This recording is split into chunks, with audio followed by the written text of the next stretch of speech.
Man, there's a lot. There's a bunch. It started out, the plan for the show was to talk about the Leftist Axios organization, former Politico BuzzFeed folks. They've done a wargaming scenario of what a Trump presidency would look like. And we'll talk about the hysterics versus the reality. And we'll do a lot of verses today. That's always fun, this versus that. But boy, we got to spend some time with Kamala Harris sitting down with Brett Baier to show us how utterly vacuous she is and how adverse to truth. She can't. I get that. I talked about this earlier today. It has to be so frustrating for her not to say, Brett, I've got a 40 IQ over here, and even I know that the open borders is on purpose. I mean, come on. I have to play this game and pretend like, it's a broken system. There's a lot. So let's get started with the lots of stuff.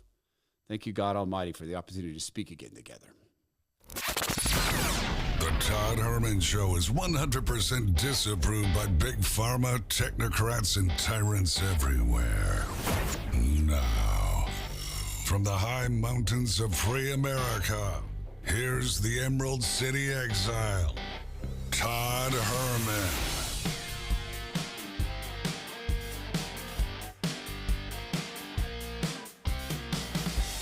Today is the day the Lord has made, and these are the times through which God has decided we shall live. So it was an act of desperation is what it was. I mean, that's why they had people pop into, had Cammy pop on over to Brett Baier's studio. I'm sorry, I just looked at the Rumble numbers. Hi, Rumble. A bunch of people joining us live on Rumble this morning. Good morning. Appreciate you being there. Thank you. You can say things in the chat room. I always forget to do that. I miss phone calls. We'll talk radio guy. I like saying, let's go to the phones. It was actually fun to talk to people. So Brett Baier had to sit down with Kamala Harris, and it turns out apparently Kamala was quite late. Brett Baier made this point, and we'll get to a key clip on this, and the show we're posting later, we just did a big thing on this, like 15 minutes just on this one topic of this conversation. But let's start with how the Mockingbird media saw this. They saw it with an instance of unanimity. Weird. It's the word testy. CNN said Kamala Harris spars with Fox News anchor in testy interview. NPR. Harris interview on Fox gets testy, but also gives her a do-over. The Guardian. Kamala Harris pledges break from Biden presidency in testy Fox News interview. And later I was looking, and there was a whole bunch of media organizations who said it was a testy interview. Now, you could say, okay, the Associated Press named it testy, therefore everyone's using it, but these aren't the same headlines. It's just the same word. But we're not supposed to catch on to this. Y'all are using the same word to describe the same interview, and it's a word that you don't often use, testy. It's their attempt to make it seem controversial, but not too controversial. It wasn't too ruinous for her. So one of the clips, and we'll spend some more time on this tomorrow, and then the second show that we're posting today, which we've already recorded.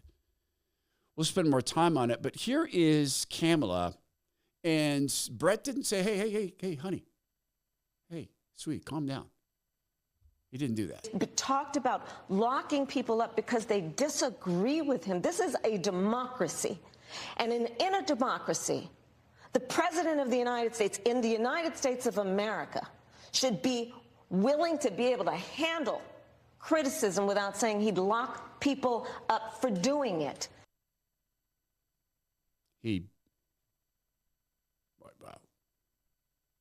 never said that. They do that. They do that. Or do it the Kamala way. They do that. In the United States of America, Brett, they do that. They do it. That's what they do in the United States of America. They do that. Peter Navarro just got out of prison. Like the night before he walked on stage at the Republican National Convention. Steve Bannon is in prison. Orrin Shar, who works with Alex Jones, went to prison. Douglas Mackey, who retweeted a meme that said you could vote for Hillary via text, is facing prison. Now, we know that she doesn't care, doesn't give a flat hoot about what she calls democracy because she stole the Democrat nomination. So why is she so emotive here? It's not conviction. Alex, let's rep that clip. And why is she so emotive? Why is Kamala so, well, let's say, shrill and seemingly angry? It's not in defense of what she calls democracy. She doesn't care about it. She stomped on its face. They're doing these things. This is venting. But talked about locking people up because they disagree with him. This is a democracy.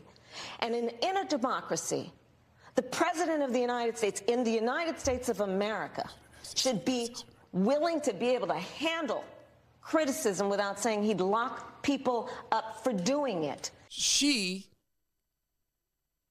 is one of many Democrats demanding social media companies be punished for allowing you to speak your mind. They participated in doctors losing their licenses for speaking their mind. Just talked the other day about a doctor who was forced to go through a psychiatric exam. And I did a big video on that on Substack. It's not something I'm allowed to talk about on a video that's going to go on YouTube. Their platform, their rules, their publishers. That's their rules. It's their publishing platform. We have rules in this country about things like that. Like there was a time where your doctor could take you aside and say, hey, look, I know for most people, this seems like a really good idea. However, in your case, I don't think you should be doing X. Or where a doctor could look at many, many different options. Right now, it's so constrained, and that's really a shame because there's a lot of people who are watching and are listening to this who are in needless pain or are headed for needless pain. Okay, so needless pain can be things like neuropathy. It can be things like an MCL, ACL, and you just don't want to do the surgery. It's very, very common.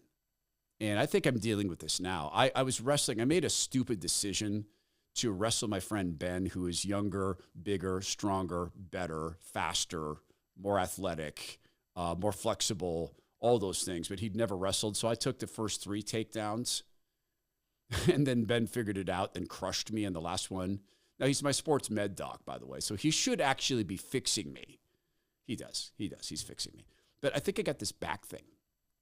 And it is wild because I get this in my hands are a little bit numb and I feel like limb weakness. And so I know I'm going to have to have this addressed. And I know I'll go get my MRI. I know some doctor's going to go, oh, you got to have surgery. No more surgeries for me. Not unless I absolutely have to. My prediction is I'm going back to Mexico. I'm going back to renew.healthcare because my prediction is I have the same thing a lot of people suffer from, and it's lower back. And what it is your lower back is inflamed. It might have had some tissue loss, some degradation. Stem cells can restore that tissue. They can regrow it because that's what they're designed to do. They're building cells. In the case of Renew.Healthcare, these cells have nothing to do with abortion. They won't touch anything to do with that process, ever. They come from umbilical cords and placentas solely. I use a strain when I go to Renew.Healthcare that were never exposed to the modified RNA injections because I will not put that stuff in my body. So you can do the same thing and avoid the surgeries, have the numbness stop. It's annoying. That tingling is really annoying. I'm beginning to understand how that really bugs people. So go figure it out. Maybe you'll see me there. We are going to organize a trip back down, probably in spring, to get more people down. But get out of pain now. Go to renew.healthcare. It's RENUE.healthcare, and simply tell them you're part of the Todd Herman Show family on YouTube, on podcasting, Todd Herman Show, Substack. Just say that. Radio shows. So that's Kamala, and she is coming out with this emoting. And it's clearly not in defense of what she calls democracy. because they're doing all the things they're accusing Trump of saying he'll do. What President Trump has said is he will use the military to round up illegal immigrants. I'm not a fan, incidentally. I kind of like that posse comitatus thing. I don't like the military being active on our shores. National Guard, that's different. I think you could do that. Arms of the federal government, you could do that. But I'm not a fan of using the military to do it. Here's how Axios describes what will happen under a Trump presidency. I love how they write this. This is so slimy DC journalism. We got our hands on a fascinating private presentation by FGS Global, a worldwide communication public affairs consultancy. The presentation is based upon a CIA method of anticipating, understanding, and navigating geopolitical outcomes. They got their hands on it, meaning that the company gave it to them. That's probably what it means. It's a private report, but promote our company. In fact, you know what? There's a link. Hey, look. A link. So they use this to help advise corporations for brace for big, potentially sweeping changes. Here's some of the things they say will happen. First of all, they say that if former President Trump wins the election, Republicans keep the House and flip the Senate, the U.S. would witness a dramatic consolidation of new right-wing populist power at scale. They say that the time of never-Trumpers is over. Now Washington's fully controlled by Trump and his allies. Mega movement, massive consequences. Here we go. Immigration and border control. Trump's immigration policies would echo nationally and quickly. The wall along the southern border would likely be expanded. The wall, built because it's been torn down. Efforts to curb both legal and illegal immigration would accelerate. New barriers would be placed on asylum seekers. Deportation would intensify. There could be pushes to cut refugee admissions significantly. Trump has promised to round up and expel millions of people here illegally, possibly using the U.S. military. Expect legislation that codifies restrictive immigration measures, possibly including mandatory E-Verify. The aggressive approach could drastically reduce the flow of immigrants into the U.S., altering labor markets, especially in industries reliant on immigration labor. In other words, it would undo the rigging, the worldwide rigging that's been brought into the United States. Then they get to health care. The Affordable Care Act would likely be weakened through legislative, administrative actions. Man, this is frightening me. What about you? Reproductive rights would come under further attack, meaning abortion. Vulnerable populations, low-income families, women, the elderly, and LGBT, so-called TQ plus people would face increasing barriers to access. No, they wouldn't. No, they wouldn't. If you say abortion's healthcare, okay. But no, there's nothing else that would prevent people who are same-sex attracted from getting any form of medical care at all. Oh, yeah, I know. Wrong sex hormones and surgery for kids, that's not healthcare. One of the things they talk about up top is this. Trump would pursue a dramatic expansion of presidential power, gutting the federal bureaucracy and installing thousands of executive branch loyalists to rip off the guardrails that restrained his first term. The expansion of presidential powers by stripping the federal bureaucracy is right-sizing the federal bureaucracy. There's still three branches of government: legislative, judicial, executive. But you take the fourth, extra-constitutional, actual government, because the regulatory bodies are the actual government. They do the actual bullying. It's them that go out and arrest people for praying in abortion clinics, bureaucracies. It's them, the Department of Homeland Security, that said, hey, let's stop being the Department of Homeland Security. Let's be the Department of so-called refugee relocation. Hey, FEMA, let's take $1 billion of our money and stop being prepared for disasters like hurricanes. Let's relocate illegal immigrants around the country. That's not an expansion of presidential power. It's a right-sizing of it. And you'd still have three branches of government. Trade and economic policy. Trump's return would likely see the resurrection of his combative trade policies. Combative. I remember when he went over there and grabbed Kim Jong-un and just fisted him, just boom, boom, boom, boom, boom, up, smacked him, bleeding nose. Now try me. Combative. Culture wars intensify. Uh-oh.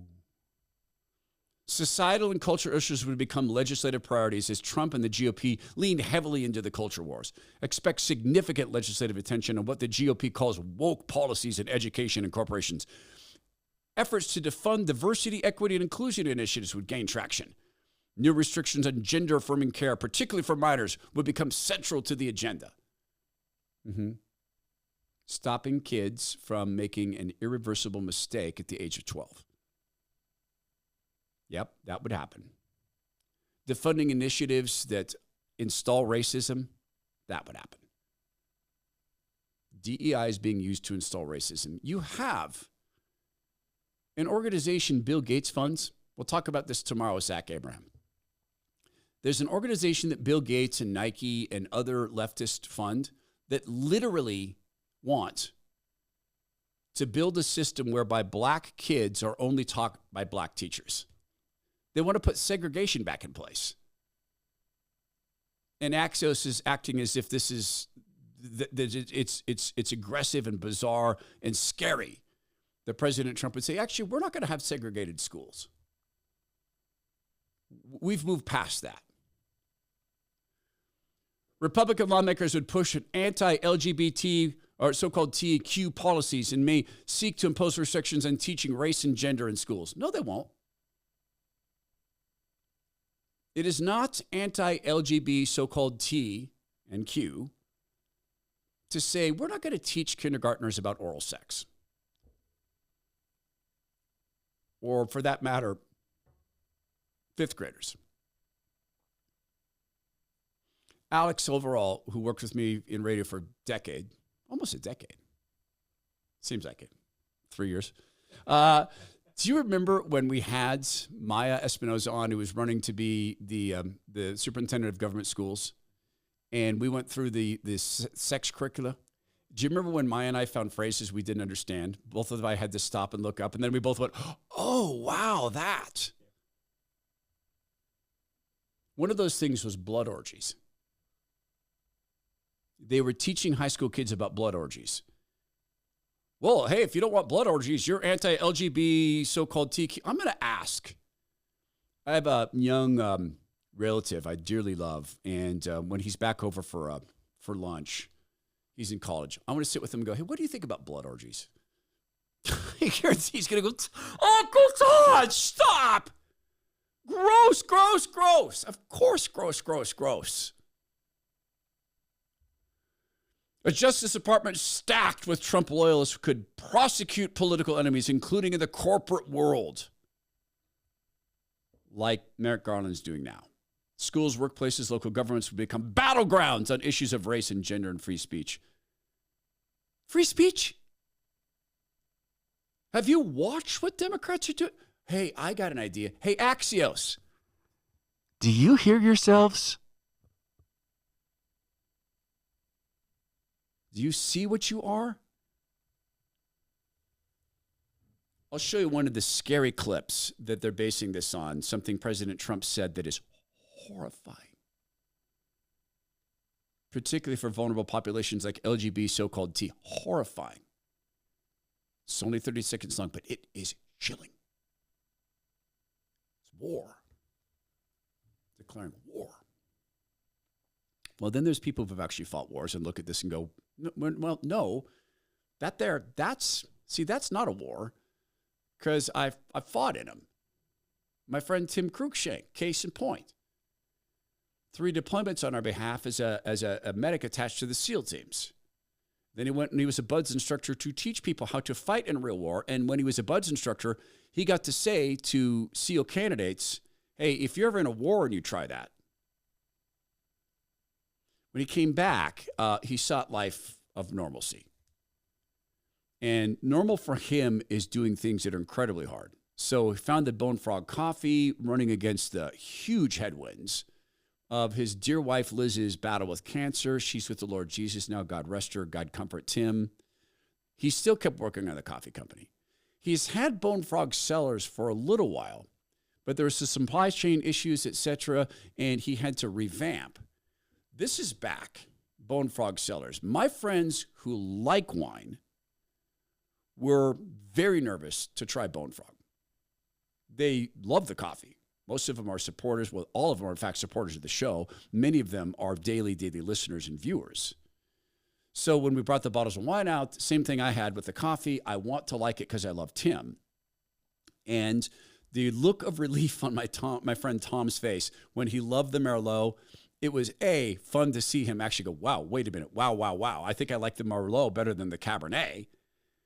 And that was a big deal for him because apparently he likes Cabernets better, but loved the Merlot from the Bone Frog Cellars. But the relief on his face. My wife loved it. My daughter, who's not legally supposed to drink wine because she's not yet that age, it was yummy. Delicious. Her boyfriend loved it. So across the age groups. So give this a try. Go to bonefrogsellers.com/Todd. You get 10% off the products there. And of course, we're always raising funds through the Navy SEAL Foundation. It's bonefrogsellers.com. Make it a holiday thing. I think people drink wine at Thanksgiving, right? They do. Yeah, that's true. Do you give it out at Halloween? No? Okay, because I don't. Okay, so that's, yeah, a lot of that. Yeah, bonefrogsellers.com/Todd. So here's this horrifying video that Axios had said. Well, that Axios had said all these things are going to happen. Trump's going to stomp on the faces of LGBT, so-called TQ people. Here's this scary, frightening, horrifying declaration of war from President Trump. Look, this is a party, the Republican Party, of common sense. Forget about conservative, liberal. We're, let's say conservative, but we're really a party of, we need borders, we need fair elections, we don't want men playing in women's sports, we don't want transgender operations without parental consent. There's so many things, but it's 99.9% is common sense. Yeah, it is common sense. 99.98% of it.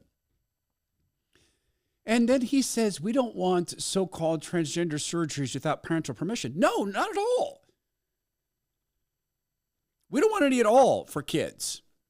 Again, I'll make this point, and people think I'm lying about this. There's a condition called generalized body dysmorphia.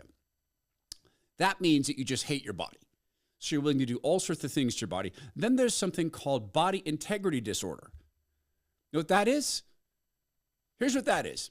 That's where you believe you were born to be paralyzed. So you ask a surgeon to paralyze you. Will you please snip my spinal cord right down at the bottom here? I just want to be paralyzed from the waist down because I hear the neck down's really hard. There are people who've had surgeries to have their legs removed. It's most common the left leg below the knee. They're fighting to make this a similar issue to the lie of transgenderism. They want insurance companies to be forced to cut off a perfectly legitimate working limb. Why would you do? Indeed, why would you? Now, I guess if an adult can find a surgeon willing to cut the leg off for money, that surgeon would be violating the Hippocratic Oath in totality. But it's no different for the so-called transgender surgeries. We don't want them at all. But remember what Axios said. It's going to be hell on earth. Tim Walz, of course, is part of all of this. He's the perfect vice presidential candidate for the woman who wants to be the new figurehead, maybe even get elected, but she doesn't care. I mean, election. We don't need no stinking votes or debate. Who are these Democrat activists thinking they should be allowed to vote for me? What gave them that right? I don't see them ponying up with $10 million in my account.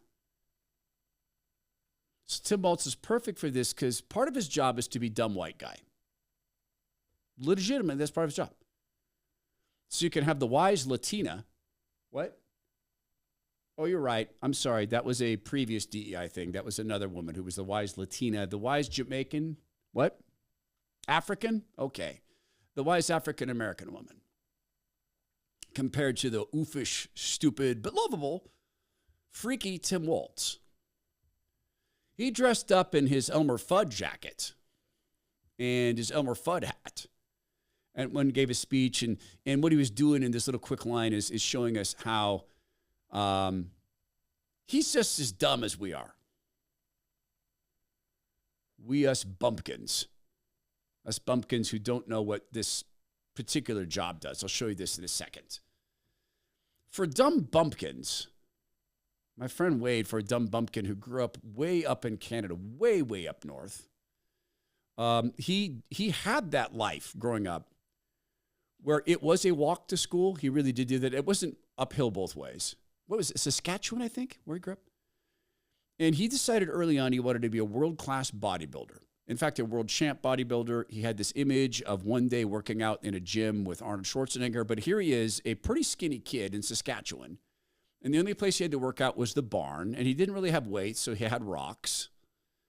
And he used those things eventually to get to a point where he won his first bodybuilding contest. I mean, he eventually got access to weights and gyms, etc. These are all true stories. But he had this other handicap, which is that he is a vegetarian. By choice. That's his view of the world. So how do you do that and not take steroids?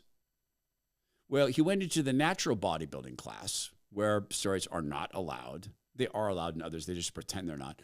And he won as a vegetarian. And then one day he was in Los Angeles and he realized, wow, you know what? I work out at a gym with Arnold Schwarzenegger. I've spoken to him and we've worked out together. Wow. He did that with a maniacal focus on getting every single millimeter of advantage he could. That's what Bioptimizers is about. Listen to the name of the company, Bioptimizers.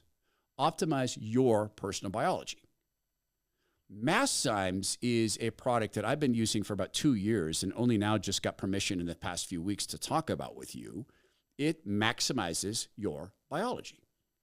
When you sit down to eat a meal, hopefully with 40, 30, 30 protein, carbohydrates, fat, or if you're like me, 55% protein, but that's a long story. You want to get as much nutrition from every bite of food as possible, right? Not only is it the right thing for biology, it's the right thing for your wallet. For all food prices are skyrocketing under Kamala Harris and Joe Biden. So Bioptimizers Masszymes speeds, enhances the digestive process to such a degree that in a test, a formal test, a lab test at Berkshire International University, they observed a 1,200% increase in the presence of amino acids in the blood of people like me who take Masszymes. Amino acids are the building block of protein, which are the building block of muscle. So, bioptimize yourself. Optimize your human biology. Go to bioptimizers.com/Todd. You get 10% off all their products, including Masszymes. It's bioptimizers.com/Todd.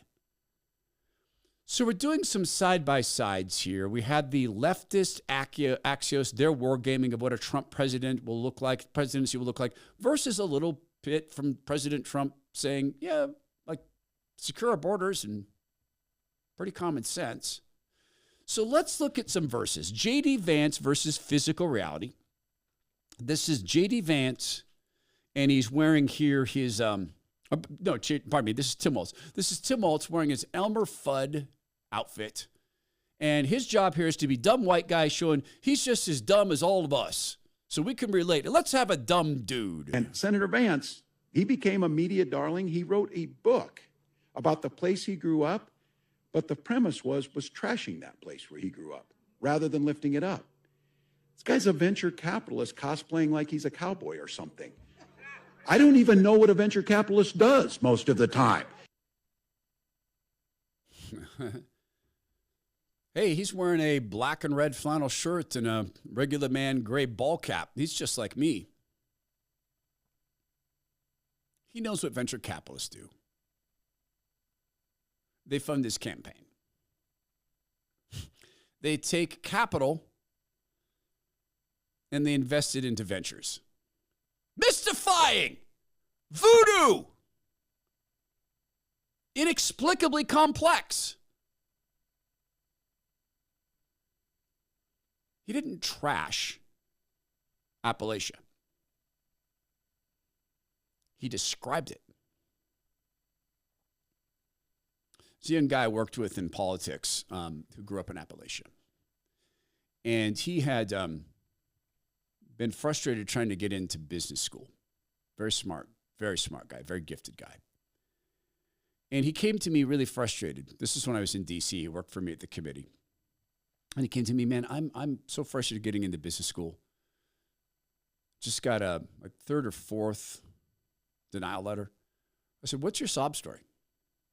Oh, I don't have a sob story. Yeah, you do. No, I don't. My dad's one of the wealthiest people in Appalachia. That must have been hard on you. What do you mean? Well, to be the rich guy in the hills, you watch other people suffer, that had to be really emotionally difficult. Yeah, it sucked. What sucked about it? Well, despite all our money, there wasn't much we could do. About what? Well, so many of my friends' parents died because of prescription drugs. That's horrifying. Have you ever been to Appalachia, Todd? No. Do you know about the Mountain Dew problem? No. People walk around with 64-ounce Mountain Dews in their hands all day long. One of the most sugared and caffeinated drinks in the world. And they double that down with prescription drugs so easy to get there, pushed on us. Wow. How'd you avoid that? I knew too many people in the pharma business. That sucks. That had to be hard. Out of business school, what do you want to do for Appalachia? I want to go back. Do what? Help people not do those things. There's your sob story. So he wrote up his sob story. He's a brilliant writer. Came back and said, I got accepted to 2 business schools. I think one of them was Colgate.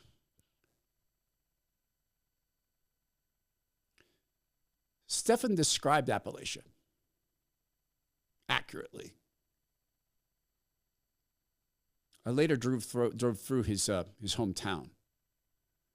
I've seen a lot of poverty, Pine Ridge poverty. It used to be near Worley, Idaho. Before that became our version of the Redneck Riviera. It used to be that you could go there and see true poverty. A lot of people living in trailers without roofs. Getting to know a woman named One-Legged Sal, lost one of her legs to diabetes, who would hobble from her trailer without a roof into the drinking hole to cash the government check to get more beer and cheese and stuff. He described Appalachia. He didn't trash it. And cosplay. Tim Walz put on his black and red flannel shirt and his everyman gray hat, and he's oomphy and oofy, and he don't know what no stinking venture capitalist is. Cosplay. Meanwhile, this is a guy who wants people to be permanently trapped in a cosplay. This is a guy who wants 12-year-old girls permanently trapped in a cosplay. He doesn't know what a venture capitalist is, but man, he knows people are born in the wrong body because science. Because science. And we stupidies, we don't get it. Us stupidies, us clingers, bitter-like, we don't get it. Now, let's take that. That's Tim Walz. And let's take that and compare this to a fight for physical reality. This is an ad from the Trump campaign. Kamala supports taxpayer-funded sex changes for prisoners. Surgery. For prisoners. For prisoners. Every transgender inmate in the prison system would have access. Hell no, I don't want my taxpayer dollars going to that. Kamala supports transgender sex changes in jail with our money. Kamala even supports letting biological men compete against our girls in their sports. Kamala is for they, them. President Trump is for you. I'm Donald J. Trump, and I approve this message. You can dislike The View. You can say, no, I want men to do this, but here's what you can't avoid, physical reality. Tim Walz, I don't know what no venture capitalist is. Why do you push for wrong sex hormones and surgery for kids? Well, this is what the science says. It indicates that there are some people who are simply born in the wrong body. That's what the science says. I've read the reports, the peer-reviewed articles. That's what it says, dummy. Here's another verses. The world's view versus God's. In Proverbs 29, verse 12, let's just boil this all down. If a ruler listens to falsehoods, all his officials will be wicked. Good thing that not all the officials who work in the Biden cabinets are wicked. But they all are. So who are they listening to? They're listening to the lie from the liar. Build heaven on earth. You do it. You can create it for people. And if you have to tell a whole lot of vicious lies to get there, well, then that's just fine. Because you can wash that off in the billions and billions of dollars that you get for telling the lies. Where us normal folk who don't know what venture capitalists are, it's such a mystery. Venture capital, taking capital, investing in ventures. You might invest it in small companies, but it would never be a soap company. Because there's not the 100-to-1 to 1,000-to-1 return. Now, that doesn't mean that the people at Allen Soaps haven't had offers. They have. But the offer didn't match the mission. See, the mission is not just to provide great soap. They do that by partnering with a family who makes soap, like genetically almost. 3 generations they've been making soap. They will not use chemicals. It's all natural, period. The fragrances are utterly unique because they come from the mind of a 13-year-old boy who is effectively nonverbal and brilliant. Autism, the nonverbal part, brilliant. God gave him these gifts. He's had to fight through 18 really painful operations at his age. He works there now with 2 other young people that the rest of the world would say, hey, you know what? They can't work. Look at them. Look at them. Put them in a Tim Waltz outfit. Let them go pretend to be Tim Waltz with his hunting jacket. Play dress up all day. No, they work. There was this offer. Amazon went to John, who's Alan's dad, and said, hey, look, we love what you're doing. Great brand. You know, Alan's a great mascot. Why don't you let us take care of the soap part? Turn this thing into a foundation or a nonprofit and raise a bunch of money so Alan can just live in his room and snack on psychotropics and play video games. And John said, no, because you're going to job the soap being made to China with a bunch of horrible ingredients, and my son's not going to have a job. I want my son to have a job. So that's what Allen's does. So buy your soap there. Look in your cabinet where your soap is. Tell me about the values of the company that those represent. And then tell me you're proud of it. Or turn around and purchase it from Allen Soaps. It's allensoaps.com/Todd. allensoaps.com/Todd. So let's do another versus. Bill Clinton versus Bill Clinton and Kamala Harris. So Bill Clinton talking about, on Brett Baier's program, Kamala Harris on Brett Baier's program, talking about trying to filibuster. She's trying to filibuster Brett on the topic of immigration. She's trying to fill in useless words. Then we'll get to William Jefferson Blythe Clinton III, as Rush called him. God rest them all. Huh? You know, voters tell pollsters all over the country and here in Pennsylvania that immigration is one of the key issues that they're looking at this election, and specifically the influx of illegal immigrants from more than 150 countries. How many illegal immigrants would you estimate your administration has released into the country over the last 3.5 years? Well, I'm glad you raised the issue of immigration because I agree with you. It is a topic of discussion that people want to rightly have. And you know what I'm going to talk about. Yeah, but right do you, now, just a number. Do you think it's 1 million, 3 million? Brett, let's just get to the point. Okay, the point is that we have a broken immigration system that needs to be repaired. So your Homeland Security Secretary said that 85% of apprehensions. I'm not finished. We have it's a rough estimate of 6 million people have been released into the country. And let me just finish. I'll get to the question. I promise you. I was beginning to answer. And when you came into office, your administration immediately reversed a number of Trump border policies. Most significantly, the policy that required illegal immigrants to be detained through deportation, either in the U.S. or in Mexico. And you switched that policy. They were released from custody awaiting trial. So instead Included in those were a large number of single men, adult men, who went on to commit heinous crimes. So, looking back, do you regret the decision to terminate Remain in Mexico at the beginning of your administration? At the beginning of our administration, within practically hours of taking the oath, the first bill that we offered Congress before... Watch the filibustering. So far, we have the morning we were inaugurated. Right after that, within hours, the first bill, even before the filibustering bills. We worked on infrastructure before the Inflation Reduction Act, before the CHIPS and Science Act, before the bipartisan Safer Communities Act. The first bill, practically within hours of taking the oath, Already said that, was a bill to fix our immigration system. Yes, ma'am. It was called the U.S. Citizenship Act of 2020. Exactly. And it codified illegal immigration into law, allowed in 1.8 million people.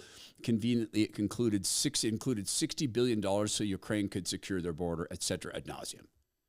She can't come out and speak the truth that this is all on purpose. William Jefferson Blythe Clinton III can, because Billy's got his billions. The Bill and Hillary Clinton Foundation that used money to pay for Chelsea's wedding. They had to redo their tax filing. You remember that? Do you remember that? Oh, yeah, that's right. That was a bunch of money to us, not to causes. And they did that 7 years later, and the IRS said, okay, thanks for checking the box, because we weren't going to do anything to you anyway. But it was becoming an election distraction. William Jefferson Blythe Clinton III. Listen to him speak truth about immigration. And keep in mind, this is coming from the same guy, another nickname Rush had for him, Der Schlickmeister, who is a proponent of always-on abortion. If they could abort the same baby 3 times, they'd do it. Platter a new direction to manage an immigration crisis in a tough time where there's all this upheaval all over the world, where there are border problems all over the world, where millions of people are trying to escape the misery they're in. And other people are saying, well, I want to do what I can and take what I can, but maybe there's a limit to how much we can do. In other words, I don't think Americans are anti-immigration, they're anti-chaos, right? They don't want us to do more than we can, but they recognize, at least most people do, we got the lowest birth rate we've had in well over 100 years. We're not at replacement level, which means we got to have somebody come here if we want to keep growing the economy. It doesn't get any colder. It does not get more evil. Con Americans into aborting their babies, men getting their tubes tied, women getting sterilized, kids being sterilized, promoting the idea that it's selfish to have kids, telling people they're evil to have more than one kid, but promoting insane levels of illegal immigration. In other words, to replace Americans. It's not a theory. It's a practice. And at the same time as they are promoting abortion, they're promoting IVF. Why? Pharma. That's why. So why replace Americans with illegal immigrants? Because you're importing attitudes and behaviors. You're importing chaos. Why? Because then people will seek absolute control. Der Schlickmeister said it's global. It is. Why? Because it's top down. Period. It's not happenstantial. Bill Clinton said some other things. This time, again, it's Bill Clinton accidentally speaking truth about immigration. This time, accidentally speaking truth about one of the results of the global push to redistribute human beings along with their attitudes and behaviors. Case in Georgia not very long ago, didn't you? They made an ad about a young woman who'd been killed by an immigrant. Yeah, well, if they'd all been properly vetted, that probably wouldn't have happened. But if they're all properly vetted, and that doesn't happen, and America is not having enough babies to keep our populations up. So, does anyone want to make any attempt to make it make sense? We can't properly vet. We got to keep up because we are seeing a lower population. For some reason, we can't figure out why. People just don't like sex anymore. People don't like the feeling of sex. It doesn't get any colder than this. Remember when I started the program and said there's a lot? There's a lot. Speaking of Slick Willie, we're going to talk on Monday about a big question I have about Sean P. Diddy Combs, about whom I care little. But I care deeply about the sex trafficking of people and the sexual assaults against people perpetrated through Hollywood and the media. I care a great deal about that. I think you do too. So as perhaps a precursor to what we're going to cover in depth on Monday, a singer named Nikki Heaton. And guys, this is so disturbing. If you're watching with young people, heads up, this is really, really disturbing. She contends that she was sexually assaulted by P. Diddy, and it appears that she may have been talking about Kanye West as well. Now, this is chilling, and as you watch and or listen to this, imagine that you are a man in this room or a woman watching this with other men in this room. I'm like, you guys stop, stop. And they're getting to the point where they have ripped my shirt off. And I'm almost fully exposed at this point. And they're both coming at me. And I'm like, you guys, seriously, this isn't funny anymore.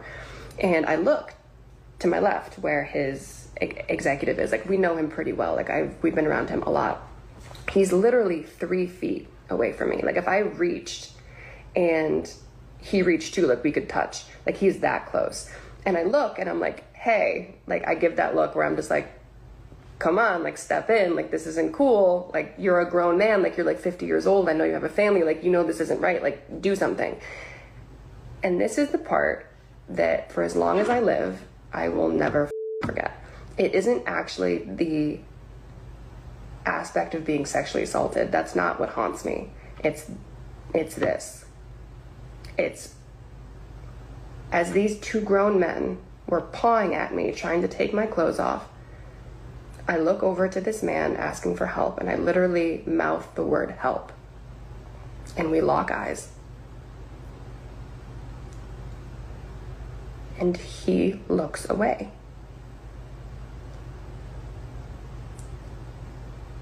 I'm like, okay, there's still 2 more men in the room. And I look to his engineer next, who's sitting right next to him. And I know that he's married and he just had a little baby girl. And I'm like, okay, he's going to do something. And I look at him next and I'm like, okay, do something, say something, do anything. And he looks down at his phone and starts texting. A friend of mine won herself a stalker the other day because she was walking in the park. And this dude decided to stalk her, show up at her workplace with some thin, stupid excuse. And then started hitting up the workplace text line. So I was really just there to see if you... So, if dude comes back...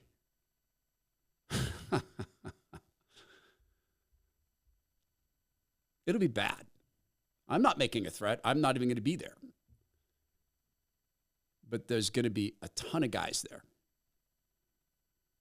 Some in uniform, some not. Because this guy's creeping on her.